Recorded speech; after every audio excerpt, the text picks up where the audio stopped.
অনেকে এই নতুন গভর্নর নিয়ে অনেক রকমের সমালোচনা করেছে। আমি কিন্তু এটাকে পজিটিভ দিকটা আমি বলতে চাই।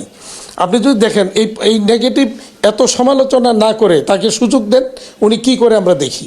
আগের গভর্নর যেই জায়গাটা ফেল করেছেন, অর্থাৎ ইন্ডাস্ট্রির যে সমস্যাগুলি, সংকটগুলি, যেই জায়গাটা উনি অনুধাবন করতে ফেল করেছেন, সেই জায়গাটা কিন্তু নতুন গভর্নর দেখে আসছে।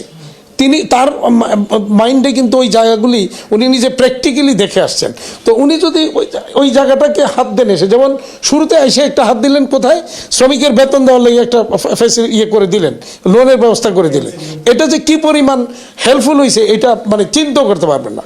যার কারণে এই বছর দেখবেন খুব শান্তিতে সবাই কিন্তু মানে বেতন বোনাস নিয়ে বাড়িতে যেতে পেরেছে শ্রমিকরা, কোথাও কোনো সংকট হয়নি। তো এটা আমি মনে করি, হ্যাঁ, শতভাগ এইটা আমি মনে করি বর্তমান গভর্নরের একটা সাফল্য আমি মনে করি। কারণ উনি ওই দেখে আসছেন বলেই কিন্তু এটা তড়িৎ এই সহযোগিতাটা করেছেন, এবং আরও যেই সমস্ত জায়গায় ইন্ডাস্ট্রির ক্ষত জায়গাগুলি এগুলি উনি দেখে আসছেন, উনি জানেন। তাহলে উনি যদি ওই জায়গাটাকে অ্যাড্রেস করেন, আমি তো মনে করি সকল গভর্নরের চেয়ে উনি একজন সফল গভর্নর হবেন।